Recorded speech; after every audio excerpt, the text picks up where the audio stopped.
நமஸ்தே. நவீன பிரெஞ்சு அரசின் உருவாக்கம். இன்னைக்கு நம்ம பார்க்க இருக்கிற தலைப்பு.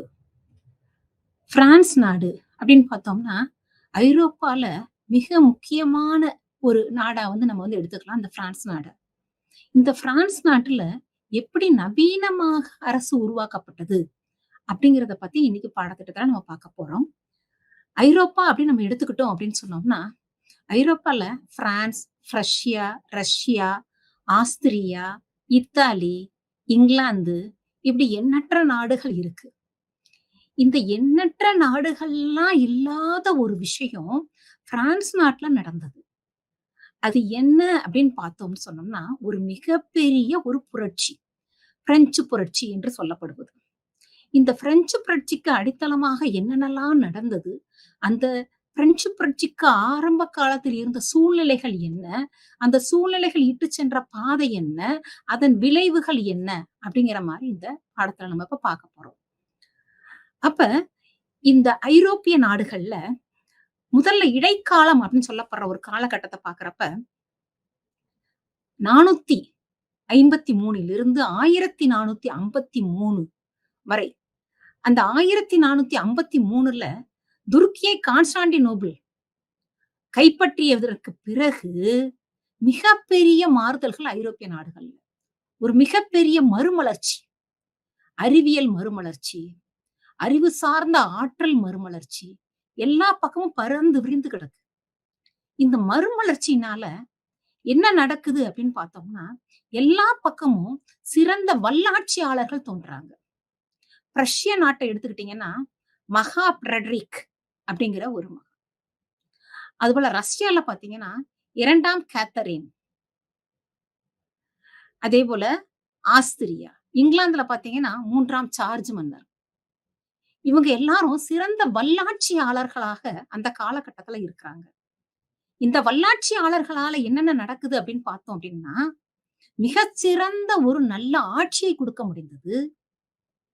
மக்கள் எதிர்பார்க்கின்ற நல்ல விஷயங்கள் நெறைய நடந்தது. நாடு மிக வேகமாக முன்னேற்ற பாதையில சென்று கொண்டிருந்தது. அப்ப இந்த மன்னராட்சி காலகட்டத்தில் இருந்த ஒரு மிகப்பெரிய விஷயம் என்னன்னு பார்த்தோம்னா, அதிகாரத்துவம். அப்ப அந்த அதிகாரத்துவம் அப்படின்னா என்ன? அதனுடைய அம்சம் என்ன அப்படின்னு பார்த்தோம்னா, ஒரு மன்னர் அப்படின்னு எடுத்துக்கிட்டோம்னா, தன்னுடைய சொந்தமான நாட்டிற்கு தானே அதிகாரம் படைத்தவன். இறைமை வாய்ந்தவன். இறைத்தன்மை பெற்றவன். அப்படிங்கிற ஆற்றல் கொண்டு அந்த காலகட்டத்துல அவங்க அதிகாரத்துவத்தோட இருந்திருக்காங்க. இந்த அதிகாரத்துவத்தினால சாதாரண சாமானிய மக்களுக்கோ, சாதாரண கீழ்த்தர நடுத்தர மக்களுக்கோ வாய்ப்புகள், வசதிகள் குடுக்கப்பட்டதா அப்படின்னு பார்த்தா, எந்தவித வாய்ப்புகள், வசதியும் குடுக்கப்படல. அவங்க எந்தவித அரசியல்லயும் பகிர்ந்துக்கல. அரசியல்ல எந்த விதமான அவர்களுக்கு பேச்சுக்கும் இடம் கிடையாது. அப்ப சலுகை பெற்றவர்களாக இல்லை அங்க மக்கள். அதிகாரத்துவம் மட்டுமே மேலோங்கி இருந்தது. இந்த அதிகாரத்துவத்தினால் தங்கள் நாட்டிற்குள் யார் வர வேண்டும், யார் வரக்கூடாது, தங்கள் நாட்டில் என்ன நடக்க வேண்டும், எந்த மதம் பின்பற்ற வேண்டும், எந்த சமயத்தை எல்லோரும் ஃபாலோ பண்ணணும் அப்படிங்கிற எல்லா விஷயங்களும் இந்த அதிகாரத்துவத்தில் மேலோங்கி இருக்கிறது இந்த காலகட்டத்தில். மன்னராட்சி காலம் என்பதால் அந்த அதிகாரத்துவம். அப்ப சர்வதேச உறவுகள் எந்த மாரி இருந்தது அப்படின்னு பார்க்கிறப்ப, பிரஷ்யால மகா பிரெட்ரிக் இவர் இந்த ஆஸ்திரிய வாரிசுரிமை போர், ஏழாண்டு போர் இதுலலாம் கலந்துகிட்டதுல மிக ஒரு பெருமை வாய்ந்தவராக, மிக பலம் பொருந்தியவராக வலம் வருபவராக அந்த பிரஷ்யா இருக்கிறது. தன்னுடைய நாட்டில் தன்னுடைய மக்களுக்கு என்னென்னலாம் செஞ்சு குடுக்கணும். வரி விதிப்பை குறைத்து, திருச்சபையின் மீது மிக கவனம் செலுத்தி, தன்னுடைய நாட்டை ஒரு சீரான ஒரு நல்ல பாதையில் இட்டுச் செல்வதற்கு மகா பிரெட்ரிக் மிக நல்ல முறையில் தன்னுடைய எல்லா நாடுகளுமே தங்களுடைய நாடு மேலானதாக இருக்க வேண்டும்ங்கிற எண்ணத்திலேயே இருந்ததுனால, ரஷ்யாவினுடைய மகா பிரெட்ரிக்குடைய இந்த எண்ணம் மிக அழகாக ஈடேறி, ரஷ்ய நாட்டை ஒரு நல்ல பாதையில் இட்டுச் சென்றது. அதே போன்று ரஷ்யாவில் பார்த்தோம் அப்படின்னு சொன்னோம்னா, 2ஆம் கேத்தரின். இந்த 2ஆம் கேத்தரின் அம்மையாரும் அந்த காலகட்டத்திலே 1784லேயே பெண்களுக்கு தனியாக பள்ளி துவங்கியது வரை. அப்ப எந்த அளவுக்கு அந்த நாட்ட முன்னேற்றம்னு நெனச்சிருப்பாங்க பாருங்க. இவங்கெல்லாம் பிற்போக்கு எண்ணம் கொண்டவர்கள். 'முற்போக்குவாதிகள்' அல்ல. தாராளமயமான எண்ணம் கொண்டவர்கள். என் நாட்டிற்கு என்ன தேவை?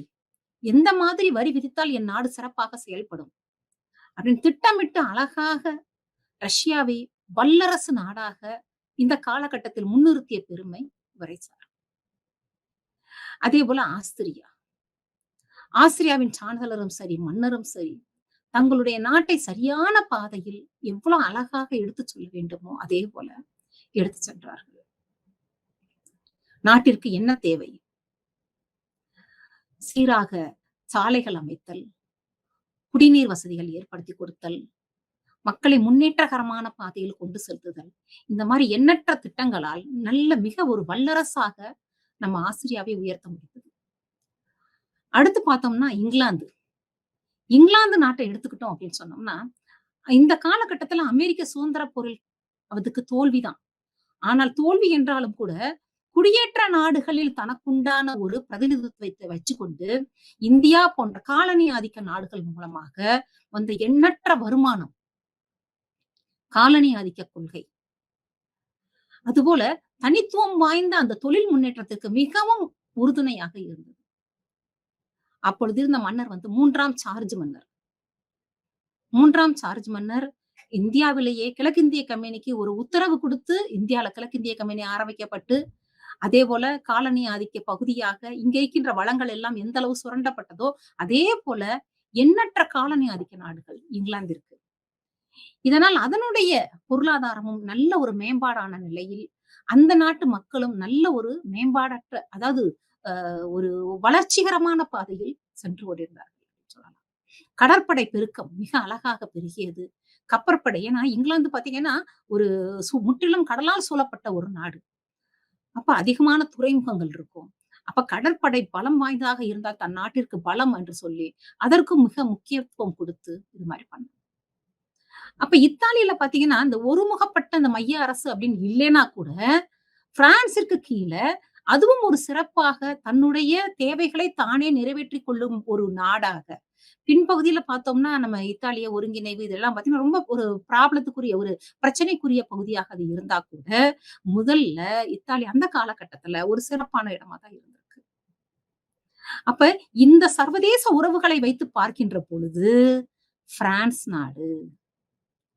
அப்ப பிரான்ஸ் நாடு எப்படி இருந்தது அப்படின்னு சொல்லி பார்க்கிறப்ப, இந்த காலகட்டத்துல அரசியலும் சரி, சமுதாயமும் சரி, நிதி நிலைமையும் சரி, மிக மிக மோசமான சமயமும் சரி, மிக மிக மிக மோசமான ஒரு சூழலில் பிரான்ஸ் நாடு இருந்தது இந்த காலகட்டத்தில். எல்லா நாடுகளும் சூழ, அவங்கெல்லாம் ஒரு வளர்ச்சி பாதையை நோக்கி சென்றிருக்கும் பொழுது, பிரான்ஸ் நாட்டில் மட்டும் ஏன் இந்த விஷயம்? இங்கதான் அதிகாரத்துவத்தினுடைய முக்கிய தன்மை தெரிகிறது. இந்த அதிகாரத்துவம் தான் மெயினான ஒரு முக்கியமான ஒரு காரணமாக இந்த பிரான்ஸ் நாட்டிற்கு அமைந்திருக்கு. அப்ப மன்னரிடம் ஏகபோக அதிகாரம், தன்னிச்சையான செயல் அவர் செய்வது. அப்ப இந்த காலகட்டத்துல இந்த சமூகம் எப்படி இருந்துச்சு அப்படின்னு பார்ப்போம். சமூகத்துல சமூகம் என்ற சொல்லப்படுகின்ற சமுதாயத்துல 3 விதமான மக்கள், 3 விதமாக பிரிவினை மக்கள் இருந்தாங்க. பிரபுக்கள், மத குருமார்கள், அடுத்து சாதாரண மக்கள்.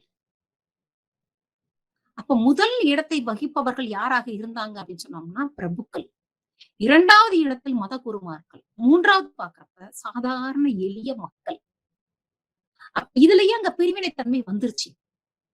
அனைவரும் சமம் அப்படிங்கிற இடம் அங்க இல்ல.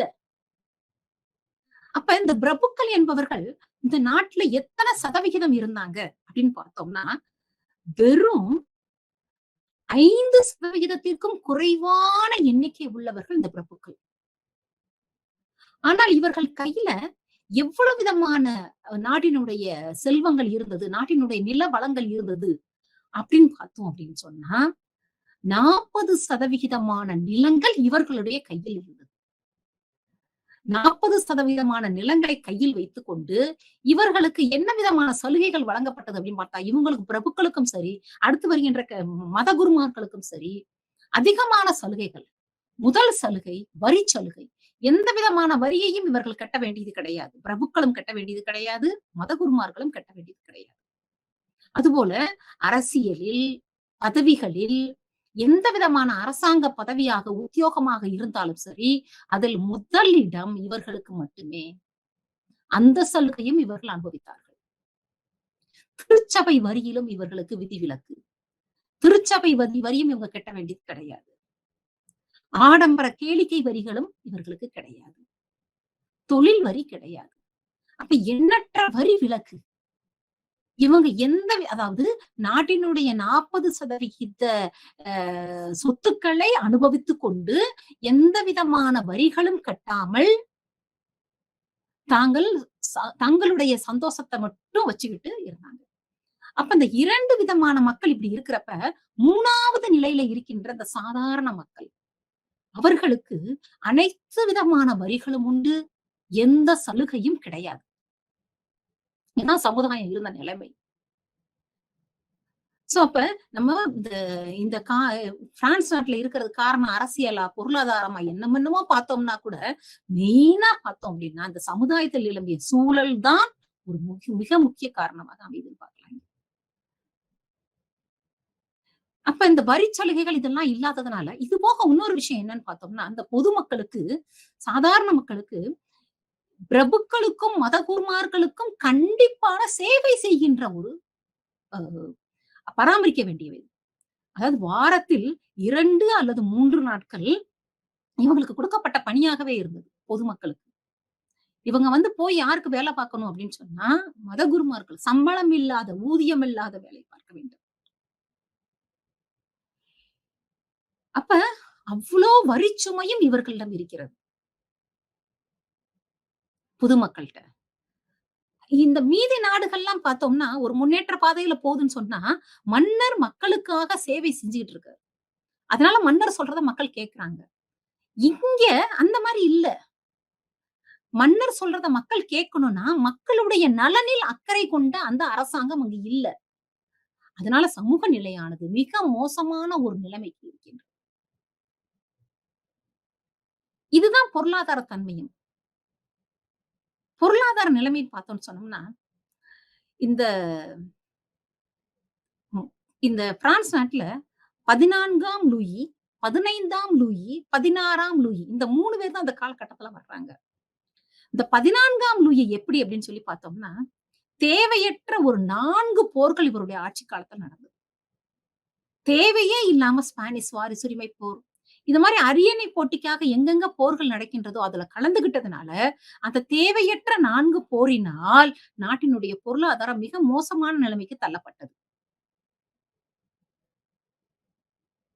அதுபோக மன்னர்களுடைய ஆடம்பரம், பகட்டு. அந்த 14ஆம் லூயியினுடைய ஆட்சி காலத்துல தான் நம்மளுக்கு வெர்சேல்ஸ் என்கின்ற இடத்துல ஒரு கண்ணாடி மாளிகை கட்டப்படுகிறது. அந்த கண்ணாடி மாளிகை கட்டப்பட்டதும் ஒரு ஆடம்பரம்.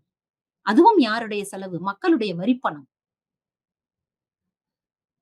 அப்ப பொருளாதாரத்துல மிகப்பெரிய ஒரு பின்தங்கிய ஒரு நிலை வந்து அந்த இடத்துல வந்து ஏற்படுது.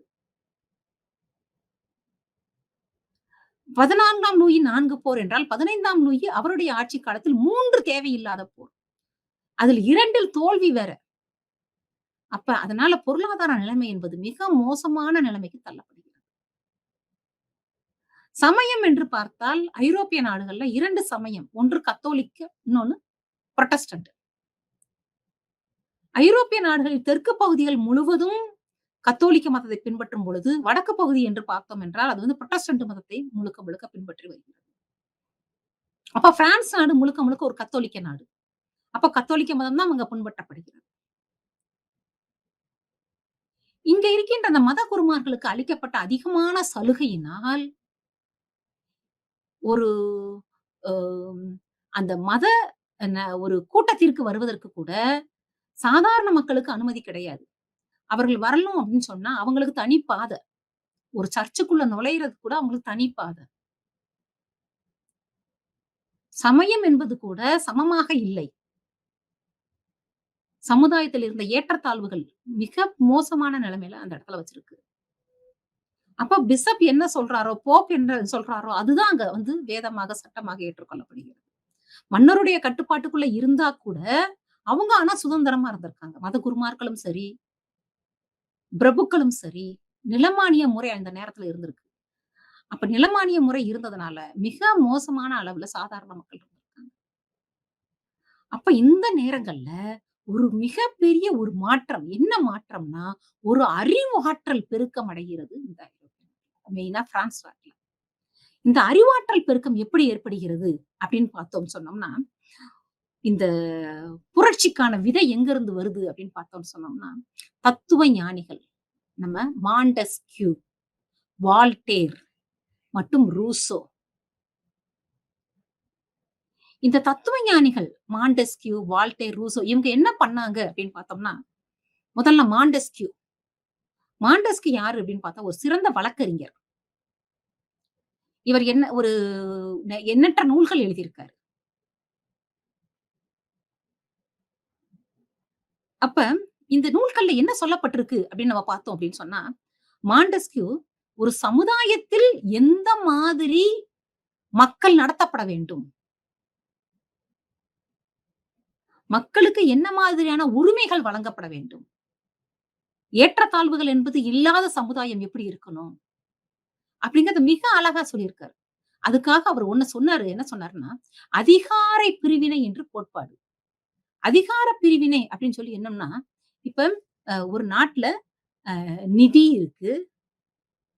அப்ப அ அரசாங்கம் என்பது பிரிந்து செயல்பட வேண்டும். ஒரே இடத்துல அந்த அதிகாரங்கள் குவிஞ்சிருக்க கூடாது. நிர்வாகம், நிதி, நீதி இந்த 3ம் ஒவ்வொருத்தர் கையில இல்லாம, ஒரே கையில இப்ப குமிஞ்சிருக்கு. ஒரு நாடு முன்னேறணும்னா, அதிகார பிரிவினை இருக்க வேண்டும். அப்ப இங்கிலாந்துல செயல்பட்டுக் கொண்டிருக்கின்ற அதிகார பிரிவினை கோட்பாட்டை மிக அழகாக இந்த இடத்துல பயன்படுத்தி மாண்டெஸ்கு விரிவா சொல்றாரு. இந்த மாதிரி இருக்கக்கூடாது. எப்படி இருக்கணும்? அப்படின்னு சொன்னோம்னா, அதிகாரங்கள் பிரித்து வழங்கப்பட வேண்டும். மன்னரிடமே இருக்கக்கூடாதுங்கிறது அங்க காமனானது. அப்ப இந்த மாண்டெஸ்க்யூ என்ன சொன்னது அந்த சொன்ன விஷயங்கள் எல்லாமே அதிகமாக மக்கள் மனசுல பதியுது. இதே போல வால்டேர், ரூசோ, ரூசோவினுடைய சமூக ஒப்பந்தம் அவருடைய நூல். சமுதாய ஒப்பந்தம். சமுதாய ஒப்பந்தம்ங்கிற நூல் என்ன சொல்றாரு அப்படின்னா, நான் வந்து பிறக்கிறப்ப எப்படி பிறக்கிறேன் அப்படின்னா, சுதந்திரமாக பிறக்கிறேன். மனிதன் சுதந்திரமாக பிறக்கின்றான். பிறந்ததற்கு பின்பு பலவிதமான சங்கிலிகளால் கட்டுப்பட்டு கிடக்கின்றான்.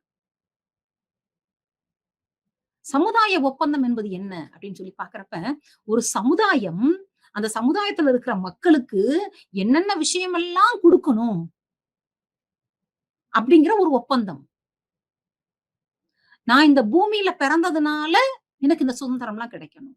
நான் இந்த பூமியில இருக்கிறதுனால எனக்கு இந்த விஷயம்லாம் சமுதாயம் குடுக்கணும். அது ஒரு ஒப்பந்தம். மறைமுகமான ஒரு ஒப்பந்தம். அந்த மறைமுகமான ஒப்பந்தம் அங்க வந்து செயல்படவில்லை என்றால், ஒரு சமுதாயம் சிறந்த சமுதாயமாக இருக்காது.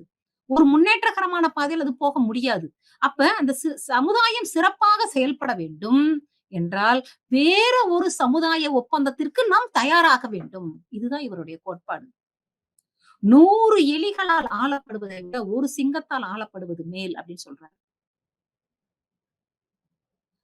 அப்ப இந்த ரூசோவினுடைய வார்த்தைகள், வால்டேருடைய எண்ணங்கள், இது எல்லாமே மக்கள் மனசுல அழகா பதியுது. ஆனா இதுல என்ன பார்த்தோம்னா, இந்த பாமர மக்கள் எல்லாரும் படிக்க தெரிஞ்சவங்களா இருப்பாங்க அப்படிங்கிறதெல்லாம் கிடையாது. ஆனா இந்த காலகட்டத்துல இருந்த படித்த இளைஞர்கள், படித்தவர்கள் தங்கள் பங்குக்கு இதையெல்லாம் மக்கள்ட்ட கொண்டு போய் செல்றாங்க. எல்லா மக்களுக்கும் இந்த விஷயங்கள் தெரியிற மாதிரி, புரியிற மாதிரி மக்கள் எல்லாருக்கும் சொல்லிக் குடுக்குறாங்க. நம்ம சுதந்திரமா இருக்கணும். நம்ம சுதந்திரமா பிறந்திருக்கோம். ஆனா, இப்ப நம்ம சுதந்திரமா இல்ல. எந்த சுதந்திரமும் இல்ல. அரசியல்லயும் நமக்கு கிடையாது. பொருளாதார சுதந்திரமும் கிடையாது. சமுதாயத்திலயும் கிடையாது. சமயத்திலயும் நமக்கு சுதந்திரம் கிடையாது. அப்ப அந்த சுதந்திரம்லாம் கிடைக்கணும் அப்டின்னா, அந்த சமூக ஒப்பந்தம். இந்த சமூக ஒப்பந்தம் என்பது அரசர்களுக்கும், மக்களுக்கும் உண்டான ஒரு பிணைப்பு. இந்த சமூக ஒப்பந்தம் சரியாக இல்லையெனில், வேற ஒரு சமூக ஒப்பந்தத்திற்கு நாம் தயாராக வேண்டும். அப்படின்னு சொல்லி, இந்த தத்துவ ஞானிகள் தங்களுடைய பங்களுக்கு மிக அழகாக எடுத்துரைக்கிறாங்க. அப்ப இவர்களுடைய பங்கு மக்கள் மனசுல புரட்சி கருத்துக்களை அழகா விதைக்குது. எல்லாருக்கும் ஏதாவது ஒரு நல்ல விஷயம் நடக்கணும். இந்த நிலைமை மாறணும் அப்படிங்கிற எண்ணம் எல்லா மக்களுடைய மனசுலயும் பதியுது. அப்ப இந்த காலகட்டத்துல கலைக்களஞ்சியவாதிகள் டெட்ராய்ட், ஹால்பேக், டி. ஆலம்பர்ட் இவங்க 3 பேரும் தங்களுடைய பங்குக்கு என்ன பண்றாங்க அப்படின்னா, ஒரு கலைக்களஞ்சியத்த உருவாக்குறாங்க. இந்த கலைக்களஞ்சியத்துல என்ன இருக்கு அப்படின்னு பார்த்தா, என்னென்ன அறிவு இவங்க 3 பேரும் சேர்ந்து அத தொகுத்து வழங்குறாங்க. இதுவும் மக்கள் மனசுல என்ன கொண்டு போகுது அப்படின்னு சொன்னா, ஒரு சுதந்திர எண்ணத்தை குடுத்து, புரட்சிகரமான எண்ணத்தை குடுத்து, ஒரு மாற்றம் தேவை. அவங்க எதிர்பார்த்தது மன்னரை வேண்டாம்னு சொல்லல. பட் ஆனா வரம்பிற்குட்பட்ட முடியாட்சியாக இது இருந்தால் நல்லாக இருக்கும். அப்படிங்கிற எண்ணத்துல மக்களுடைய எண்ணம் எல்லாமே மாறிக்கிட்டு இருக்கு. இந்த நேரத்துல என்ன பண்ணலாம் அப்படிங்கிறது அது பொருளாதார நிலைமை பத்தி நம்ம யோசித்தோம் ஏற்கனவே. அப்ப பொருளாதார நிலைமையை சரி பண்றதுக்காக நிதி அமைச்சர்களாக டர்காட், நெக்கர் இவங்கலாம் நியமிக்கப்படுறாங்க. இந்த டர்காட், நெக்கர் இவங்கலாம் என்னென்னமோ பண்ணி பார்க்குறாங்க. டர்காட் என்ன பண்றாரு அப்படின்னா, மேற்கொண்டு எதுவுமே கவர்ன்மெண்ட் செலவு செய்யாம இருக்கணும். அரசாங்கமானது இதற்கு மேற்கொண்டு எது ஒரு செலவினத்திலும் ஈடுபடாமல் இருந்தால், அந்த செலவினத்தை சரி கட்ட முடியும். அப்படின்னு சொல்லி அவர் சொல்றாரு. அதேபோல நெக்கர் என்ன சொல்றாரு அப்படின்னா, அரசின் வருமானம் என்ன? செலவினம் என்ன என்பதை பொதுமக்கள்ட்ட ஓப்பனா போட்டு உடைச்சுட்டாரு. அப்ப பொதுமக்களுக்கு திறந்த விஷயமாக அவ்ளோ விஷயமும் கிடைச்சிருச்சு. அரசாங்கத்தினுடைய நிதி நிலைமை என்ன என்பது. அதனால அவர பதவி நீக்கம் செஞ்சுடுறாங்க. அடுத்து பிரெயின் வர்றாரு. பிரெயின் என்ன செய்றாரு அப்படின்னு சொன்னா, வேற வழியே இல்ல. புதியதாக வரி விதிப்பதை தவிர, நாட்டினுடைய கடன் சுமையை குறைக்க வேண்டும். தேசிய கடன் அதிகமாயிட்டே போது. இந்த தேசிய கடன குறைக்கணும் அப்படின்னு சொன்னா, புதியதாக வரி விதிக்க வேண்டும் அப்படின்னு சொல்லி முடிவெடுக்கிறாங்க. அப்ப புதியதாக வரி விதிக்கணும் அப்படின்னா, மன்னர் எப்ப என்ன செய்வாரு அப்படின்னா, அந்த வரிய யார்ட்ட போடுவாரு? பொதுமக்கள்ட்ட தான் போடுவாரு. இப்ப எல்லாரும் ஒண்ணு சேர்ந்து என்ன சொல்றாங்க அப்படின்னா, முப்பேராயம் என்ற ஒன்றை கூட்ட வேண்டும் என்று சொல்றாங்க. முப்பேராயம் அப்படின்னா என்ன? அப்படின்னு பார்த்தோம்னு சொன்னோம்னா, அது ஒரு பொதுமக்கள் சபை. அந்த பொதுமக்கள் சபையில மக்கள் கூடி ஒரு விஷயத்த பத்தி தீர்மானங்கள் கொண்டு வரக்கூடிய ஒரு இடம். இது 105 ஆண்டுகளாக கூட்டப்படவே இல்லை. ரொம்ப காலம் ஆயிருச்சு முப்பேராயம் கூட்டி. ஏன்னா எல்லாமே மன்னர்ல எடுத்துக்கிட்டு இருக்காரு முடிவு. மன்னர் முடிவு எடுக்கிறப்ப மக்கள கூப்பிட்டு பேச வேண்டியதே இல்லையே! அதனால எங்கேயுமே முப்பேராயம் கூட்டம். அப்ப முதலடியாக இப்ப என்ன செய்யணும் அப்டின்னா, முதல் தீர்வு முப்பேராயம் கூட்டப்பட வேண்டும். முப்பேராயம் கூட்டப்படுவதன் மூலமாக வரி விதிப்பை முடிவு செய்ய வேண்டும். அந்த வரி விதிப்பை நிர்ணயம் செய்து விட்டால், நாட்டினுடைய நிதி நெருக்கடி சமாளிச்சிரலாம். இப்ப நாட்டுக்கு பெரிய நெருக்கடி என்னன்னு சொன்னா நிதி நெருக்கடி. இந்த நிதி நெருக்கடியை சமாளிப்பதற்காக முப்பேராயம் கூட்ட வேண்டும். முப்பேராயம் கூட்டுறது யாருடைய தலைமையில? மன்னர் தலைமையில தான். மன்னருக்கு கீழ தான். மன்னர விட்டுட்டு எதுவும் செய்யல. மன்னருக்கு கீழ முப்பேராயம் கூட்டணும் அப்படின்னு முடிவு பண்றாங்க. அப்ப இந்த முப்பேராயத்துல யார் யாரெல்லாம் கலந்துக்குவா அப்படின்னு சொன்னா, நம்ம முதல்லயே நம்ம சமுதாயத்துல 3 விதமான கேடர் பீப்பிள் சொன்னோம். அப்ப முதல்ல யார் இருக்காங்க அப்படின்னு சொன்னா, அந்த பிரபுக்கள். பிரபுக்கள் ஒரு சபையிலும், மதகுருமார்கள் ஒரு சபையிலும், பொதுமக்கள் ஒரு சபையிலும் அமர்ந்து அத தீர்மானம் பண்ணுவாங்க. இதுல அதிகமான எண்ணிக்கையில இருக்கிறவங்க யாருன்னு சொன்னோம்னா, அந்த பொதுமக்கள் தான். இந்த பொதுமக்கள் அதிகமான எண்ணிக்கையில இருக்கிறதுனால, இவங்களுடைய முடிவே சரியான முடிவா வந்துருமோ என்னன்னு சொல்லி, நீங்கள் சொல்கின்ற கருத்துக்களை நாங்கள் தான் முடிவு பண்ணுவோம்ன்னு சொல்லி மதகுருமார்களும், பிரபுக்களும் சொல்றாங்க. ஏன் அப்படின்னு பார்த்தோம்னா, அவங்க மேல அந்த வரி விதிப்பு வந்துருமோ அப்படிங்கிற எண்ணம்.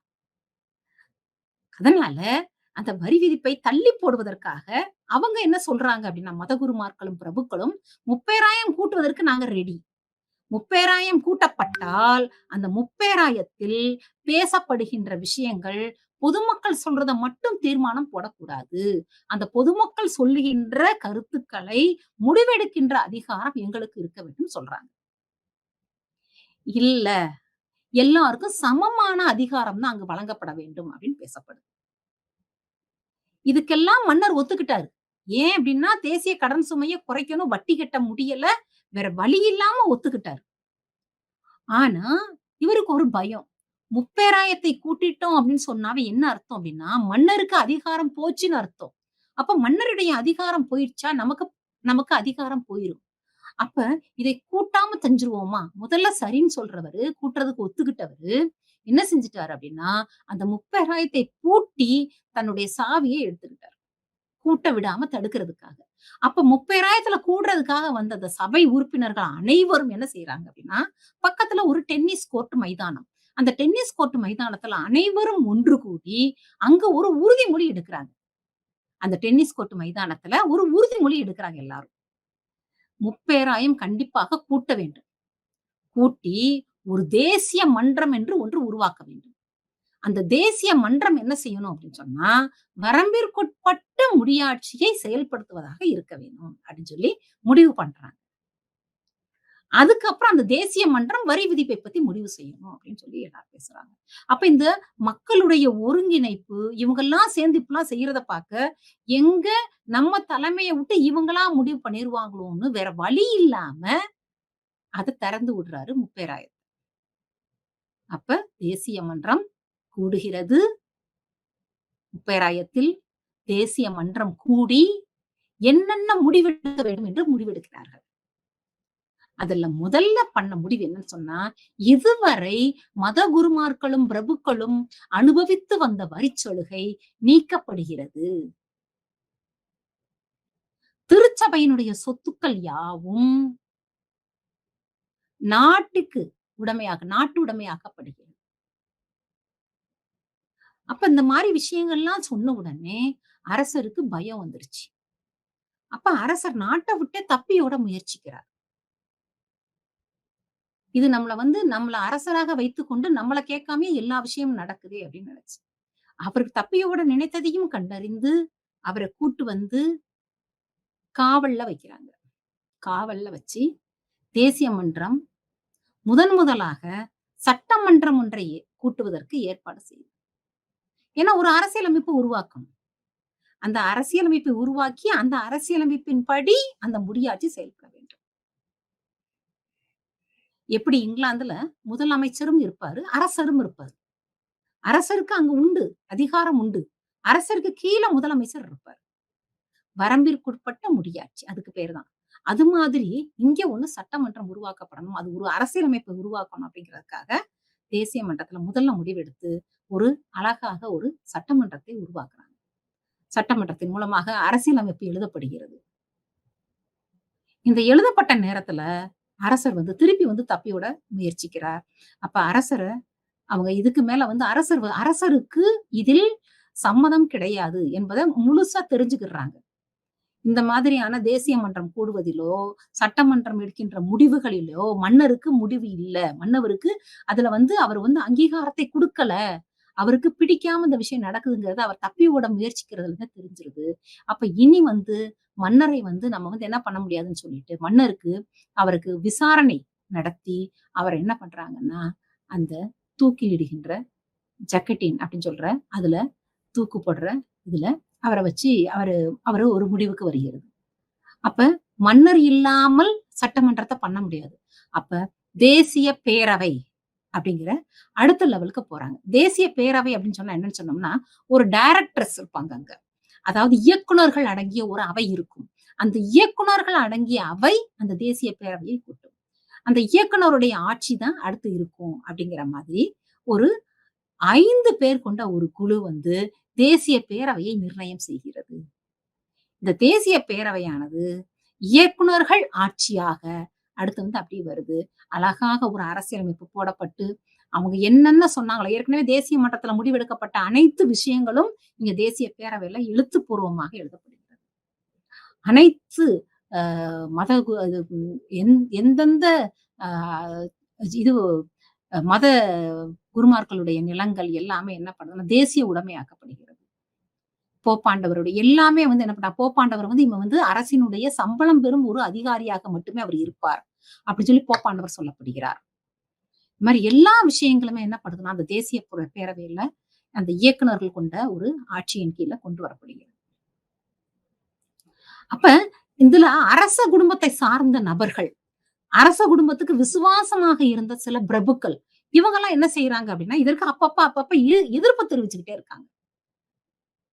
எதிர்ப்பு தெரிவிச்சுக்கிட்டே இருக்கிறப்ப, இந்த ஜாக்கோபியன்கள் ஜாக்கோபியன்கள்ங்கிறவங்க யாரு அப்டின்னு சொன்னோம்னா, இவங்க வந்து முழுக்க முழுக்க ஒரு வேளாண்மை செய்றவங்க தான். ஒரு விவசாயம் செய்றவங்க தான். ஒரு படிப்பறிவு இல்லாத ஒரு குடியான மக்கள் அவங்க. இவங்களுக்கு வந்து என்ன எண்ணம் சொன்னா, ஒரு நல்ல ஒரு குடியாட்சி இருக்கணும் அங்க. முடியாட்சி அவர்கள் விரும்பவில்லை. குடியாட்சி இருக்கணும்னு நெனைக்கிறாங்க. ஆனா இவங்க செயல்படுத்துகின்ற விதம் தான் மோசமா இருக்கு. இவங்களுக்கு வந்து அத வந்து படிப்பறிவு இல்லாததுனால, அந்த பண்பட்டு அத செயல்படுத்த முடியல. எந்த மாதிரி அத கொண்டு போகணும்ங்கிறது தெரியல, ஜாக்கோபியன்களுக்கு. அப்ப என்ன பண்றாங்கன்னா, முரட்டுத்தனமா அத கையாள்றாங்க. தாங்க நெனச்சது நடக்கணும் அப்படிங்கிறதுக்காக முரட்டுத்தனமாக கையாள்றப்ப என்ன ஆகுதுன்னா, அந்த அரச குடும்பத்த யார் யாரெல்லாம் விசுவாசமாக இருப்பார்கள்ன்னு இவங்க நெனச்சாங்களோ, அவ்ளோ பேரையும் கூண்டோட கொல்வதற்கு ஏற்பாடு பண்றாங்க. இது வந்து ஒரு செப்டம்பர் மாத ஒரு மிகப்பெரிய படுகொலைன்னு சொல்லி சொல்லப்படுற அளவுக்கு மிகப்பெரிய படுகொலைகள் அந்த நேரத்துல நடக்குது. இது இப்படி பண்ணா தான் இது சரியாகும்.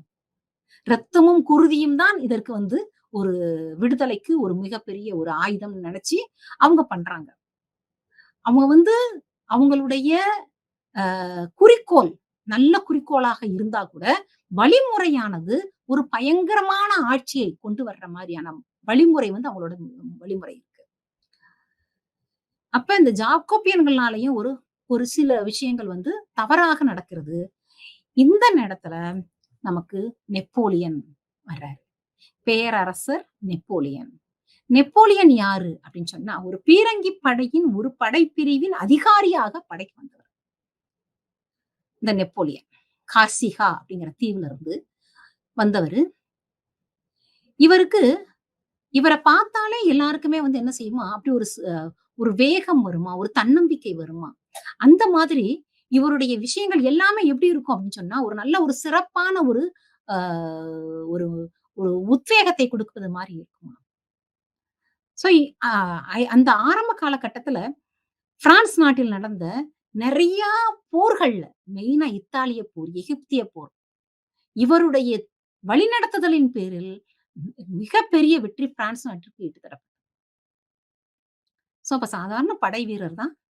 ஆனா இவரு எல்லாத்தையும் பார்க்கிறாரு. இயக்குனர் அவை என்ன செய்யுது? கான்சுலேட் என்ன செய்யுது? எல்லாத்தையும் நடந்துகிட்டு இருக்கிற விஷயங்கள பார்த்துக்கிட்டே இருக்காரு. அப்ப இவ்ளோ கஷ்டப்பட்டு இத்தாலியில போராடி வெற்றி தந்ததை கூட இவர்கள் அனுபவிக்க முடியவில்லையே! இவர்களுக்கு அனுபவிக்க குடுக்கலையே! இன்னும் இங்க குருதி புனல் ஓடுகிறதே! மன்னரும் இல்ல. மன்னர் இல்ல. வழிநடத்த சரியான ஆளுகை இல்ல. ஆனா புரியாத மக்களாக இருக்கிறார்கள்ன்னு சொல்லி, இவரு என்ன பண்றாரு அப்டின்னா, ஒரு பொது இடத்துல வச்சு, ஒரு நாளு ஒரு ஸ்பீச் குடுக்குறாரு. "இத்தாலியை கஷ்டப்பட்டு வெற்றி வாங்கி தந்தேன். அத உங்களால தக்க வச்சுக்க முடியல. எகிப்திலயும் போராடி உங்களுக்காக வெற்றியை வாங்கி தந்தேன். அதையும் தக்க வச்சுக்க முடியல. அமைதியான ஒரு நல்லாட்சி இங்க நடக்கணும். பிரான்ஸ் நாடு ஒரு மிகப்பெரிய முன்னேற்ற பாதையில போகணும் அப்படின்னு நினைக்கிறேன். ஆனா அது ஈடேறல" அப்படின்னு சொல்றாரு. அப்ப இவர பத்தி மக்கள் மனசுல ஒரு நல்ல எண்ணம் வருகிறது.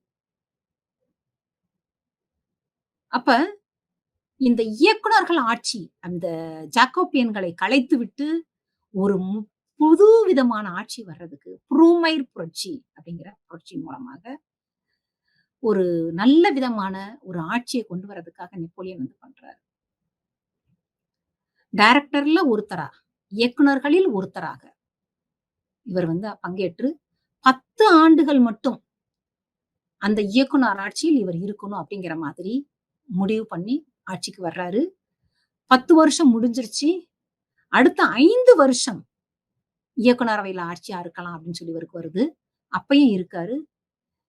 ஆனா அந்த நேர காலகட்டத்துல இவருடைய சீர்திருத்தங்கள் சரி, இவர் நாட்டை கொண்டு செல்லிய பாணியும் சரி, எல்லாருக்கும் ரொம்ப ஒரு அ பிடித்த விஷயமாக இவருடைய செயல்கள் எல்லாமே நடந்தது.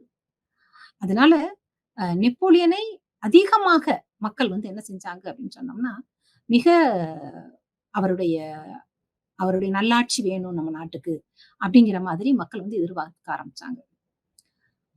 அப்ப நெப்போலியன் என்ன பண்றாரு அப்படின்னு பார்த்தா, இந்த இயக்குனராக இருப்பது எனக்கு தேவையில்ல. இந்த இயக்குனர்ங்கிறத தவிர்த்து, எனக்கு அடுத்து என்ன வேணும் அப்படின்னு சொன்னோம்னா, பேரரசர் அப்படிங்கிற பட்டம் வேணும். பேரரசராக இந்த நாட்ல நான் வலம் வரணும் அப்படின்னு நினைக்கிறாரு. அப்ப அ அதுக்கு என்ன செய்யலாம் அப்படின்னு பார்க்கிறப்ப, ஏன்னா இயக்குனரவை முடிவெடுத்தது இதுதான். இத்தனை ஆண்டுகள் மட்டுமே அதுல வந்து இயக்குனராக இருந்து நாட்டை வழிநடத்தி செல்ல முடியும். அப்ப அதை மீறி அடுத்த விஷயமாக என்ன நடக்கலாம் அப்படின்னு பார்க்கிறப்ப, ஆ நெப்போலியனுக்கு என்ன விதமான எண்ணம் வருது அப்படின்னு சொன்னோம்னா, மக்கள்ட்டயே நம்ம கேட்டா என்ன? ஏன்னா மக்கள் விரும்பிய ஒரு நல்லாட்சி அமைப்பதற்கு தான் நம்ம இங்க வந்திருக்கோம். அப்ப மக்கள் விரும்பிய நல்லாட்சி அமையணும் அப்படின்னு சொன்னா, மக்களிடமே நம்ம கேட்போமே அப்படின்னு சொல்லிட்டு மக்கள்ட்ட கேட்கறாங்க. அப்போ ஒரு சிலர் அதிகாரிகள் எல்லாரும் என்ன செய்றாங்க அப்படின்னா, ஆ இத வந்து வாக்கெடுப்பு மூலமாக நடத்துவோம் அப்படின்னு சொல்றாங்க. இது நல்ல விஷயம் அப்படின்னு சொல்லிட்டு வாக்கெடுப்பிற்கு விடப்படுகிறது. நெப்போலியன் பேரரசராக இருப்பதா? இயக்குனராக இருப்பதா நாட்டிற்கு? பேரரசராக அப்படின்னு சொன்னா, அவர் தான் எல்லாமே முடிவெடுப்பார். இயக்குனராக அப்படின்னா, அந்த இயக்குனர் அவையில் உள்ள மற்ற உறுப்பினர்களும் சேர்ந்து முடிவெடுக்க வேண்டிய விஷயமா இருக்கும். அப்ப மக்கள் எல்லாம் ஏகமனதா ஏன்னா, எல்லா இடத்திலும் அது மக்கள் வந்து ஆரம்ப காலகட்டத்தில் இருந்து 16ஆம் லூயியின் காலத்துல அவ்ளோ கஷ்டப்பட்டுருக்காங்க. 16ஆம் லூயி காலத்துல ரொட்டிக்கு பஞ்சம். சாப்பிடுற உணவுக்கு பஞ்சம். பெண்கள் அந்த காலத்துல 1789ல பெண்கள் ஒண்ணு போல திரண்டு போயி வெர்சைல்ஸ் அரண்மனைக்கு போறாங்களாம். அந்த வெர்சைல்ஸ் அரண்மனையில அவ்ளோ ஆடம்பரமான அரண்மனையில உள்ள 18,000 பேர் வேல பார்க்குறாங்க. இது எல்லாம் மக்களுடைய வரி பணத்துல. 18,000 பேர் வேல பார்க்குறாங்க. அந்த ராணி அங்க இருக்காங்க. யாரு அப்படின்னு சொன்னோம்னா, அதாவது 15ஆம் லூயி காலத்துல மேடம் பாம்பட்டூர் அப்படின்னு இருப்பாங்க. இப்ப வந்து பார்த்தீங்கன்னா, மேரி அண்டாய்னட் 16ஆம் லூயினுடைய மனைவி மேரி அண்டாய்னட் இருக்காங்க. 16ஆம் லூயி மன்னரத்தான் பார்க்க போறாங்க இவங்க எல்லாருமே. ஆனா மன்னர பார்க்க முடியல. மன்னர் வந்து உல்லாசமாக இருப்பதில் மட்டுமே பிரியமுடையவர். வேட்டையாடுவார். வேட்டையாடுறது வேட்டையாடினதுக்கு அப்புறம் ரெஸ்ட் எடுப்பார். அவ்வளவுதான். மிச்சப்படி அரச காரியங்கள்லயோ, இல்ல வந்து பொதுமக்களை சந்திப்பதிலோ எதுலயுமே கவனம் செலுத்த மாட்டார். அப்படி இருக்கிற காலகட்டத்துல மன்னர பார்க்க போறாங்க மக்கள் எல்லாம் அணி திரண்டு மக்கள பார்க்க முடியல. மன்னர பார்க்க முடியல. அப்ப மன்னர பார்க்க முடியல அப்படின்னு சொன்னோனே, மேரி அண்டாய்னட் அவங்கள சந்திக்க பார்க்குறாங்க. அப்ப அந்த அரசியானவர் வெளியில வந்து நிக்கிறாங்க. "என்ன தேவை உங்களுக்கு?" அப்படின்னு கேட்குறாங்க. அப்ப இவங்களுடைய பிரதானமான உணவு என்னன்னா ரொட்டி. அப்ப என்ன சொல்றாங்க? "ரொட்டிக்கு மாவு இல்ல. சாதாரணமா நாங்க சாப்பிடுற உணவு, ரொட்டிக்கு மாவு இல்லன்னு" சொல்றாங்க. அந்த அ மேரி அண்டாய்னட் ஆசிரிய நாட்டு இளவரசி மேரி அண்டாய்னட்டுக்கு இந்த சாதாரண எளிய விஷயம் கூட ஊருக்குள்ள வந்து அவங்கள வந்து ஃபுல்லா சுத்தி காமிப்பாங்க. சோ அதுக்கப்புறம் இதெல்லாம் ஊருக்கு இவ்ளோ நாட்டுல மக்கள் கஷ்டப்படுறாங்கங்கிறத நேர்ல பார்த்தா தான் புரியும்ன்னு சொல்லி கூட்டு வருவாங்க. இதெல்லாம் ஒரு மிகப்பெரிய புரட்சி. இவ்ளோ கஷ்டப்பட்டுருக்காங்க. சாப்பிடுறதுக்கு இல்லாம கஷ்டப்பட்ட மக்கள், இப்ப நாடு நல்ல பாதையில போய்க்கிட்டு இருக்கு. எங்கு சென்றாலும் வெற்றி. நெப்போலியன் சென்ற பாதை அனைத்திலும் வெற்றி. ஒரே ஒரு நாட்டை தவிர அவரால வெற்றி பெற முடியல. இங்கிலாந்து நாட்டை தவிர மீதி அத்தனை நாடுகளும், சுற்றி இருக்கிற அனைத்து நாடுகளும் ஐரோப்பால பிரான்ஸ் நாட்டின் கீழ் இருக்கிறது. நெப்போலியனுடைய வலிமையால். அப்ப இவ்ளோ பெரிய நல்ல இடத்துக்கு கொண்டு போய் குடுத்ததுனால, நெப்போலியன் மேல ஒரு நல்ல நம்பிக்கை மக்களுக்கு. சோ வாக்கெடுப்பு நடத்தினால் என்ன? அப்ப வாக்கெடுப்பு நடத்தப்படுகிறது. வாக்கெடுப்புல நம்ம ஏற்கனவே தவிர, அப்ப இந்த இங்கிலாந்த வந்து நம்ம வந்து அடிபணிய வைக்கணும்னா என்ன செய்யலாம்? அப்படின்னு யோசிக்கிறாரு. நம்ம ஏற்கனவே சொன்ன மாரி, இங்கிலாந்து வந்து மிகப்பெரிய கடல்களின் ராணின்னு சொல்லுவாங்க இங்கிலாந்து. கடல்களால் சூழப்பட்ட ஒரு இங்கிலாந்து. அப்ப கடற்படையில் வலிமை வாய்ந்தது. பிரான்ஸ் நாட்டை பொறுத்தவர தரைப்படை வலிமை வாய்ந்தது. அங்க கடற்படை, இங்க தரைப்படை. 2ம் ஈக்குவலா தான் இருக்கு. இப்ப இங்கிலாந்த பொறுத்தவரை என்ன மாரியான விஷயங்கள் நடக்குது அப்படின்னு சொல்லி பார்த்தோம்னா, அங்க உற்பத்தி ஆகின்ற பொருட்களை விட, அந்த நாட்டிற்கு வெளி உலக பகுதியிலிருந்து இறக்குமதி செய்யப்பட்டு அங்க ப்ராசஸ் ஆகுற, அங்க உற்பத்தி நடக்கின்ற வேலை தான் வந்து அங்க நடக்குது. அதாவது ஒரு உதாரணத்திற்கு டென்மார்க் எடுத்துக்கிட்டோம்னா, டென்மார்க்ல பால் உற்பத்தி ஆகுதுன்னு சொன்னா, அவங்க பால் உற்பத்தி பண்ணுவாங்க. அந்த பால அவங்களுக்கு எப்படி பதனிடணும், எப்படி அந்த பால் உற்பத்தி பொருளாக அத மாற்றணுங்கிறது தெரியாது. அது நேரா இங்கிலாந்துக்கு வரப்படும். அந்த இங்கிலாந்துக்கு வந்த உடனே, அந்த பால் பொருளானது உற்பத்தி பொருளாக மாற்றப்பட்டு திருப்பி அனுப்பப்படும். அப்ப இதே போல தான் எல்லா விதமான மூலப்பொருட்களும் நம்ம இந்தியால இருந்து அதே தான் போனுச்சு. அ என்னென்ன மூலப்பொருட்கள் இந்தியால கிடைக்குமோ, அது எல்லாமே இங்கிலாந்துக்கு ஏற்றுமதி செய்யப்பட்டு, அங்கிருந்து உற்பத்தி பொருட்களாக திருப்பி வந்துச்சு. இது மாதிரி தான் இங்கிலாந்தினுடைய கொள்கை. அப்ப நம்ம நெப்போலியன் என்ன நினைக்கிறாருன்னா, இந்த இங்கிலாந்த தோல்வி அடைய வைக்கணும் அப்படின்னு சொன்னா, இங்கிலாந்துக்கு எந்த பொருட்களையும் யாரையும் குடுக்காம வச்சுட்டோம் அப்படின்னா, எந்த நாடும் எந்த பொருளையும் சப்ளை பண்ணல அப்படின்னா, இங்கிலாந்து என்ன செஞ்சுரும்? தோல்வியை தழுவிரும். எந்த நாடும் உற்பத்தி குடுக்கல நான் உனக்கு அடிபணிஞ்சிடுறேன்.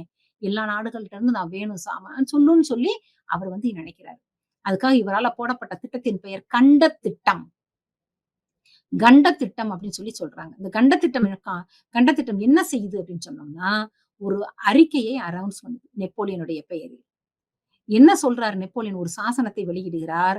எந்த நாடும் என்னுடைய அனுமதியின்றி இங்கிலாந்துடன் வியாபார தொடர்பு செய்து கொள்ளக்கூடாது.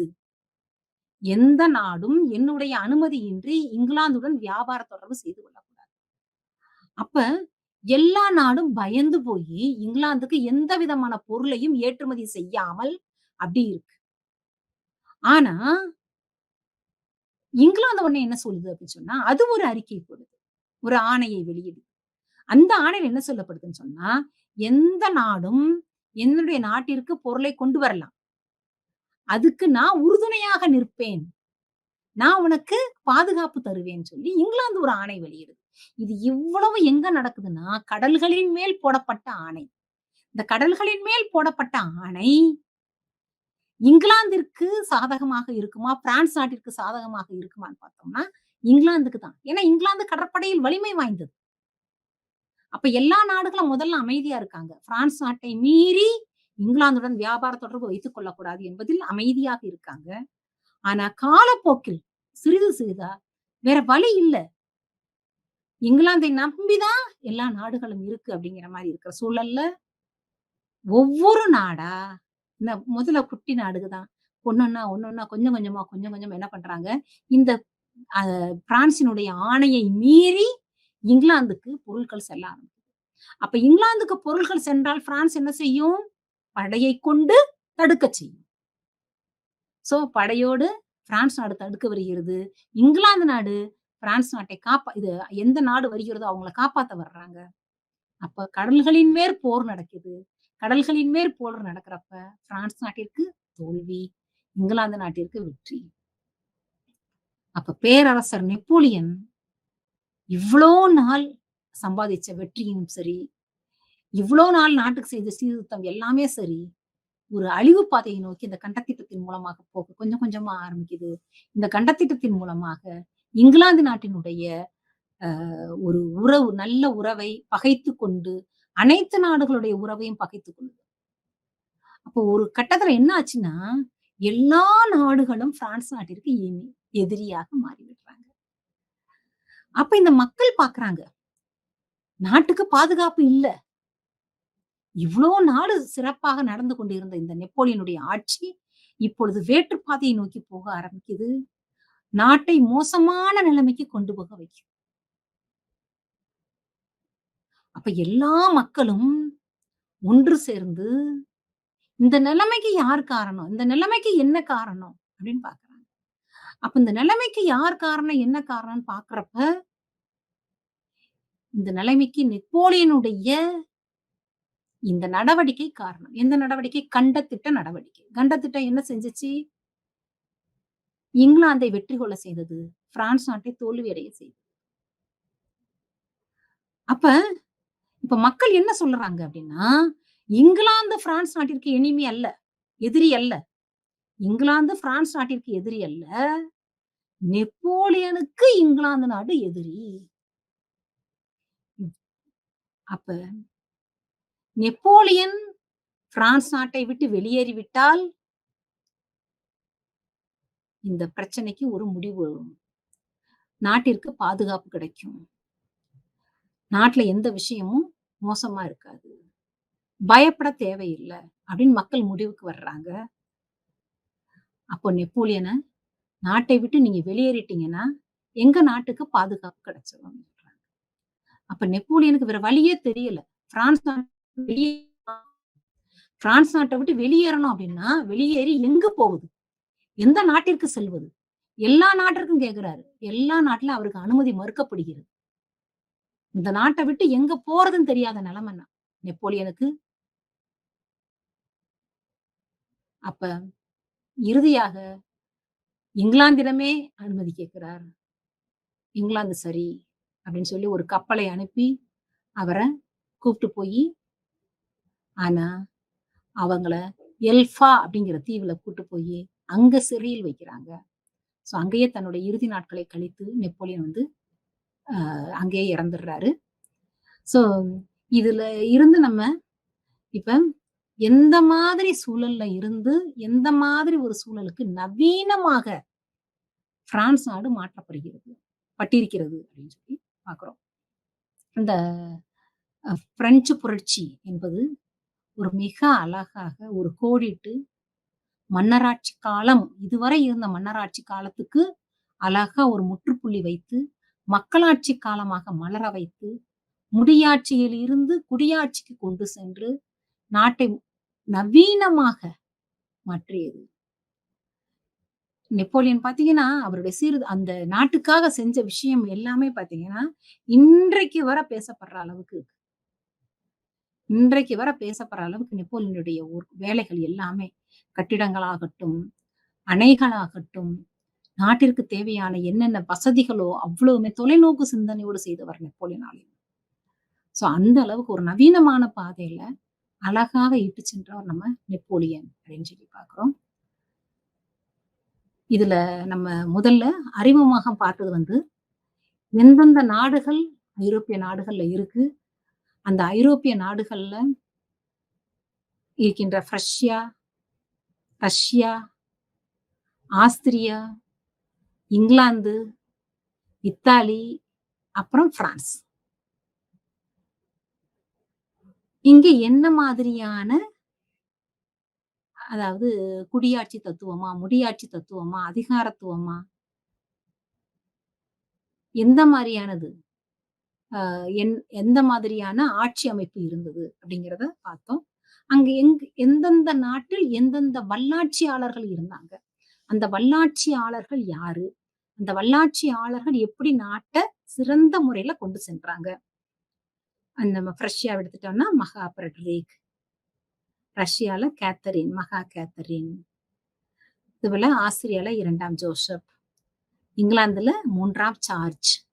இப்படி எல்லா பகுதியிலையும் எந்த மாதிரி அந்த சர்வதேச உறவுகள் இருந்தன, ஒரு நாட்டுக்குள்ள இன்னொரு நாடு எந்த மாதிரியான எல்லா நாடுகளும் என் நாடு பெருசு, என் நாட நான் வந்து வல்லரசாக்குவேன், என் நாட்டை எந்த அளவுக்கு மதிப்பை உயர்த்துவேன் அப்படின்னு பார்த்துக்கிட்டு இருந்தாங்க. அந்த நாட்டு மக்களையும் நல்ல பாதையில கொண்டு சென்றுட்டு இருந்தாங்க. ஆனா இதே காலகட்டத்துல பிரான்ஸ் நாடு மட்டும் வேற மாதிரி போயிருந்தது. சோ அங்க மட்டும் ஒரு மிகப்பெரிய மாறுதல் நடந்தது.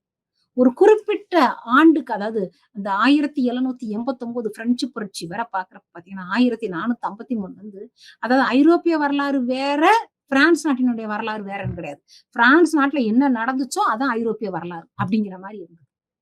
அந்த அளவுக்கு பிரான்ஸ் நாடு அதிமுக்கியத்துவம் வாய்ந்த ஒரு பகுதியாக அந்த வரலாற்றுல பேசப்படுது. அப்ப அதுல என்ன காரணம்? இந்த பிரான்ஸ் நாட்டுல மட்டும் என்ன விஷயம் நடந்துச்சு? ரஷ்யால, ஆஸ்திரியால நடக்காத ஒரு விஷயம், இங்கிலாந்துல நடக்காத ஒரு விஷயம், நம்ம பிரான்ஸ்ல என்ன நடந்துச்சு? அந்த அதிகாரத்துவம் எந்த மாரி அங்க பேசப்பட்டது? அந்த உறவுகள் எதனால பாதிக்கப்பட்டது? அப்படிங்கிறத நம்ம பார்க்கிறோம். பார்த்ததுல அந்த சமூக நிலை என்ன? பொருளியல் தன்மை அங்க எப்படி இருந்தது? அவங்களுடைய சமய நிலை எப்படி இருந்துச்சு? அவங்க அறிவாற்றலுக்காக அந்த அறிவாற்றல் பெருக்கத்துக்காக யார் யாரெல்லாம் வந்தாங்க? தத்துவ ஞானிகள் வந்தாங்க. தத்துவ ஞானிகள் என்னென்ன மாரியான அ விஷயங்கள்லாம் அந்த நேரம் குடுத்தாங்க. அவங்க வந்து என்ன சொல்றாங்கன்னா, "இது மாரி தான் ரோமானிய பேரரசு இருந்தது. உதுமானிய பேரரசு இருந்துச்சு. அதுவும் மிகப்பெரிய சரிவுக்கு போயிருச்சு. இது மாரி நம்ம பிரான்ஸ் நாடு ஆயிறக்கூடாது. அப்ப அதுக்கு என்ன செய்யணும்?" அப்படிங்கிறாங்க.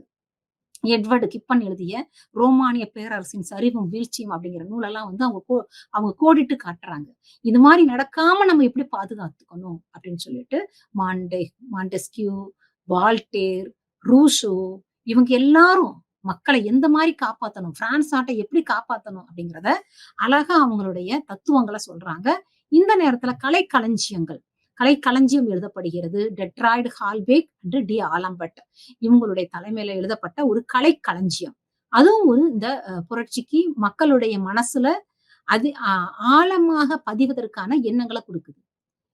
சோ இந்த 30,000 105 ஆண்டுகளாக கூட்டப்படாத 30,000 கூட்டப்பட்டு, அதன் மூலமாக தேசிய மன்றம் முடிவெடுக்கப்படுகிறது. தேசிய மன்றத்தின் வாயிலாக சட்டமன்றம் கூட்டப்பட்டு, நாட்டிற்கு ஒரு புதிய அரசியலமைப்பு உருவாக்குவதற்கு ட்ரை பண்றாங்க. இந்த காலகட்டத்துல மன்னர் தப்பிச்சு ஓடுனதுனால, மன்னர வந்து அவருக்கு கில்லட்டின் அப்படிங்கிற அந்த தூக்கில் மேடையிலிட்டு அவருக்கு ஒரு முடிவுக்கு கொண்டு வந்து, தேசிய பேரவை கூட்டப்பட்டு, அதற்கப்புறம் அதன் மூலமாக இயக்குனர் அவை என்று சொல்லப்படுகின்ற இயக்குனர் ஆட்சிக்கு வித்துடுறாங்க. ஆனா அந்த ஜாக்கோபியன்கள் அவங்களுடைய பார்வையில, அவங்களுடைய எண்ணங்கள் வித்தியாசமாக இருந்ததுனால, அந்த ஒரு பயங்கர ஆட்சி. அந்த பயங்கர ஆட்சியில இருந்து நாட்டை எப்படி காப்பாத்துறது அப்படின்னு நினைச்சுக்கிட்டு இருக்கிற டைமிங்ல அந்த ப்ரூமையர் புரட்சி நடக்குது. அப்ப நெப்போலியன் வர்றாரு. நெப்போலியன் போனபர்ட் அப்படி வர்றாரு. அந்த நெப்போலியன் போனபர்ட் வந்ததுக்கு அப்புறம் என்ன ஆகுது அப்படின்னு சொன்னோம்னா, ஒரு நாட்டை சிறந்த பாதையில கொண்டு போறதுக்கு அவர் ஒரு இயக்குனராக வர்றாரு. இயக்குனராக வர்றவரு வந்து தன்னை பேரரசராக ஆக்குறதுக்கு எல்லா தகுதிகளையும் தனக்கு பொசுத்திக்கிறாரு. அந்த தகுதிகளும் அவருக்கு இருந்தது. அதன் மூலமாக பிரான்ஸ் நாட்டினுடைய ஒரு மாமன்னராக, பேரரசராக நெப்போலியன் உருவாகிறார். நெப்போலியன் பேரரசராக உருவானதுக்கு அப்புறம், நாட்டை நல்ல பாதையில செலுத்தணும் அப்படிங்கிறதுக்காக நெறைய பொதுப்பணிகள், நெறைய சீர்திருத்தங்கள் நாட்டுல வந்து செய்றாரு. அந்த சீர்திருத்தங்கள் வாயிலாக பிரான்ஸ் நாடு ஒரு நல்ல ஒரு பாதையில எல்லா நாடுகளும் தலைவணங்கும் ஒரு நவீன நாடாக பிரான்ஸ் நாடு அழகா மாறி வருது. ஆனா, அடிபணியாத ஒரே நாடு இங்கிலாந்து. அந்த இங்கிலாந்தையும் அடிபணிய வச்சுட்டோம்னா, உலக அளவுல மிகப்பெரிய ஆளா இருப்போம் அப்படின்னு நெனைக்கிறாங்க. ஆனா, அந்த கண்டத்திட்டத்தின் வாயிலாக தோல்வியை தழுவி நெப்போலியனுடைய முடிவுக்கு வருகிறது. இதன் மூலமாக நவீன உலகான நவீன உலகான ஒரு பிரான்ஸ் நாட்டினுடைய ஒரு படைப்பை ஒரு சகாப்தமாக நம்ம பார்க்கிறோம். இந்த இதுல வந்து நம்ம நிப்போனுடைய சாதனை வந்து ரொம்ப முக்கியமாக நம்ம சொல்லப்படுறது. அப்படிங்களா? அ நன் நமஸ்தே.